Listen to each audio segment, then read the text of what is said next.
That looks so small. Just kidding. I'm not actually in the pot. Welcome back to another video where everything's unplanned and I just wing it as I go. Well, this one is a little bit planned because I did do some research. Well, actually I fell down like a rabbit hole again. And so I've decided today that I'm gonna make tea wine. I don't know, when I thought about it, it didn't sound too good, but apparently it's pretty good. So I'm gonna try and make one. My plan is to keep this as simple as possible.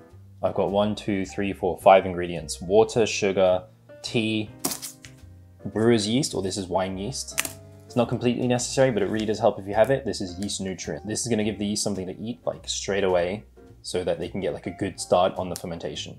Other things you'll probably need as well, just to make life easier and things go smoothly, is a demijohn, some brewing sanitizer. I've diluted mine into this spray bottle just for ease of use. I can just spray it whenever I need it.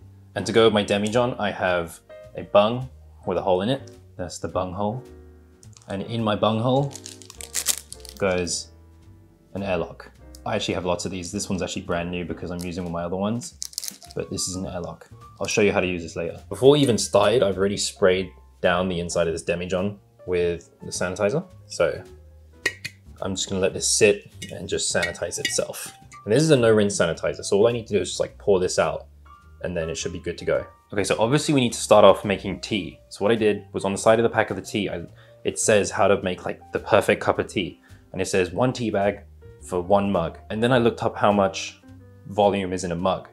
And it said about 240 to 250 grams or milliliters of water. So with that logic, knowing that I'm gonna use 4 liters of water, that's roughly 4 tea bags per liter, times 4 is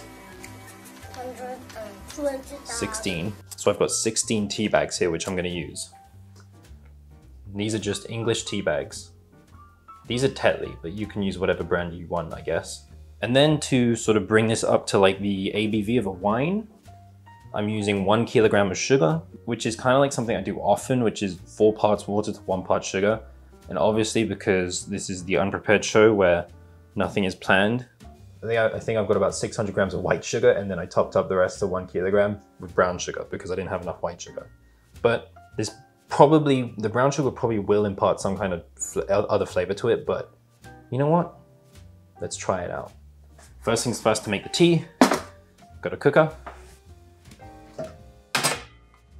And then the only pot I have that can fit this much water in it. I literally do not have anything in between. This is just the only pot that I have right now that I can make this in. But actually first, let's set the cooker aside and actually weigh out 4 kilograms of water. God, this looks ridiculous. That looks so small. Just kidding. I'm not actually in the pot. So 4 liters of water is going to equal 4 kilograms because 1 milliliter equals 1 gram. Therefore, 1 kilogram equals 1 liter. I love the metric system. I forgot to mention, this is just spring water, bottled water, because you want to use the best water available to you. You don't want to use tap water because that might mess with the fermentation because it's got chlorine and stuff in it. This is pure spring water. Okay, now we're getting close. No fucking around now. Oh, it just went up 1 gram. I had it spot on 4 kilograms. Oh well, doesn't matter. Dump our sugar in. I'm gonna act like I'm talking to you from behind the bowl. This is so dumb. So I'm gonna let this come up to temperature. It might take a while because there's a lot of water. I'm gonna bring it up to a boil, dissolve all the sugar, then turn it off, and then let it come down a few degrees, maybe down to like 95, down to 90, and then I'll add the tea bags. I'll steep the tea bags for maybe 5 to 10 minutes. Just checking back in to give it a mix. It's getting warmer for sure. Not quite up to temperature yet. I'll let this keep boiling and I'll come back in another few minutes. I'm not jumping out of that, that's too hot. But it is boiling now, so I'm gonna turn this off and then let this cool off for a little bit.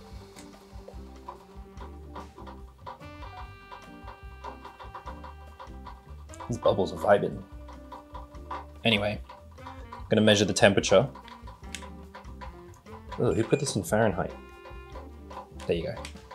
That's quite hot, not quite boiling yet, but it is up almost, that is about 90 degrees actually, perfectly. So you know what? I'm gonna just add the tea bags now. And I'll just let that steep in. I'll leave that for about, I don't know, 5 minutes, and then I'll fish them out and then let this cool off completely. Alexa, set a 5-minute timer. 5 minutes, starting now. Thanks, babe. She's honestly the best. So it's been 5 minutes now, so I'm gonna fish these out. I don't want this to be too strong, just because I don't want it to get too bitter. That's also why I don't want it to be too hot. Probably should give it a taste, right?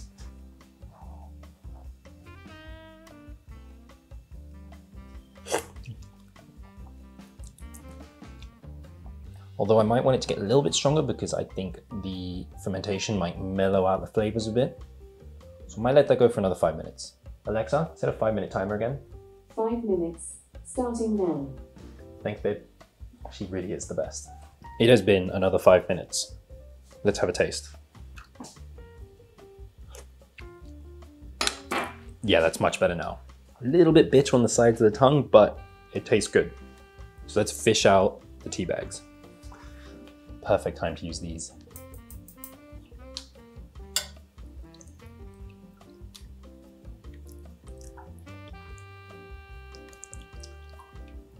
Just pour some of it back in. Perfect. So you know, at this point, we do need to let this cool off, but I am half tempted to put it in to the demijohn now and let it cool off in there. But this would give it more surface area to cool off in right now. So what I might do is pour a bunch of ice into my sink, put this in the ice, and then just see how fast I can cool it off. When I'm back, I'll let you know how long it took. Okay, we're back. It's about body temperature now. Yeah, it's about body temperature now. It's been about 20 minutes. I've just been watching TikToks for like 20 minutes, but cool enough now that we could probably throw it into the bottle and maybe pitch our yeast now. But before we pitch our yeast, we do need to add the yeast nutrient. So we'll do that. Let's give this one final swish, but it should be fully sanitized now. I've got my biggest funnel for big pours, and I'm gonna spray it down with sanitizer. There's a rug down here, so the little drips, they just get absorbed into the rug, and if anything, they're just sanitizing it, so don't really matter. Get the outside as well. Like I said before, this is a no rinse sanitizer, so a little bit of residue won't hurt. And we're gonna try and do this without spilling everywhere. It's okay because I got my big boy funnel.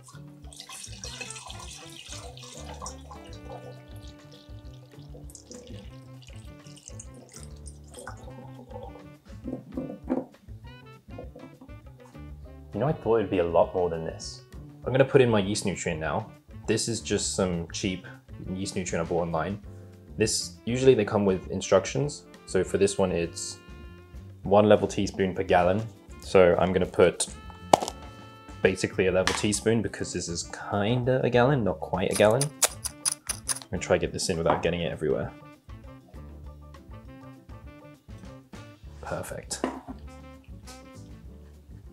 I'm gonna be using Lavon EC 1118, which is the wine yeast. I'm only using this one because it's one I have already. It's gonna make quite a dry drink if I let this ferment all the way, because this has a really high alcohol tolerance. So it's basically gonna eat up all of the sugar and turn it all into alcohol. You know, I almost forgot to take my gravity reading. So let's take a gravity reading. Let's see how strong we can expect this to be.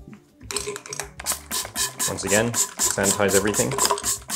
And I bought one of these recently, a turkey baster, so that I could reach in, grab a drink, and squeeze it in there. So I'll sanitize this as well. And also the outside.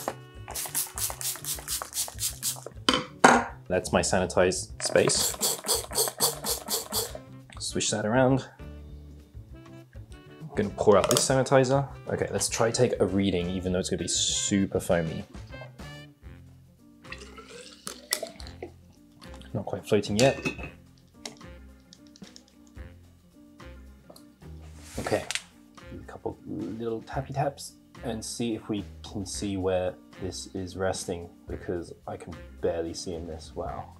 So it's just hovering around 1.07, which if we fermented it all the way would give us around 11% alcohol. Not bad. Not bad at all. That's if we let it ferment all the way, which I probably will let it do. It's so dark you can't see through it at all. We'll pour this back in. I'm gonna quickly write down that gravity percentage and actually write down the rest of my ingredients for this, because it's good practice if you're brewing to write everything down so that you can recreate if it turns out well, or if it turns out bad, you can adjust. So we'll do that. 4 liters of water, 16 tea bags, 1 kg sugar, brackets, white plus brown, and then 1 teaspoon nutrient. And I'll probably do half a pack of yeast for this. Half pack EC 1118. Perfect. Initial grav 1.070. And then once we're done fermenting, we'll do another gravity reading, and they'll tell us how much of the sugar has actually been turned into alcohol and whether it's done yet. One thing I will do before I start this fermenting is actually close this up with a bung and just give it a little quick shake, just to mix up any of the nutrient and also just get a bit of oxygen in there. I heard it's good. Don't exactly know why. If someone in the comments can say why. There you go. Okay, yeast time. Just do that to wake the yeast up. And try not to get any on the sides here. Again, if you're using yeast, usually it will say on the packet how much it's good for. I'm just gonna use half a pack because I have a lot of this, even though one pack can do 1 gallon. So I could just add this whole thing. Let's just add the whole thing then, just for the best chance of fermenting it. And then I can buy some more. This stuff's relatively cheap. Now we're gonna construct our airlock. Spray this down. Spray this little nubbin down. I'm gonna push into my bung hole. Spray it down again, because I touched it. Ooh, it smells really nice and fruity. I think this is actually gonna turn out so good. Take this top off, push it in. And I'm gonna use more of this sanitizer in the airlock as well. There's little lines here which show you where you need to fill it up to, but I'm gonna use sanitizer because that way if anything goes in for some weird reason, it's just sanitizer. It's still clean, still safe. That should be enough. There you go. Now is the part that everyone's been waiting for. We wait. We're gonna wait probably, might give this like 3 weeks first, and then in 3 weeks when I make a video, I'll bring this out, or maybe we'll just do a whole update video on this. That's if it's ready. If it's not, it'll just be a little update in another video, and then we'll just keep this going, and then we'll do a quick check, see how much of it's fermented, but that's it. I'm gonna put this away in my little fermenting dungeon in the bottom corner of the kitchen here, where it's dark and relatively cool. And well, first I've got to put a label on this. Make sure you label it so that you know which one's which. But this is just going to ferment now, and then after that we have to age it as well. But who knows how long I'll age it for, because to be honest I might just end up drinking all of this if it's that good. But we'll see. Don't forget to do the like, do the subscribe, do the sharing, because I think it helps.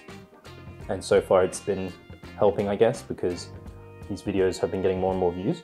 And I'll see you in the next episode of Completely Unplanned and Winging It, even this title, which leave comments suggesting a new title for this. Bye.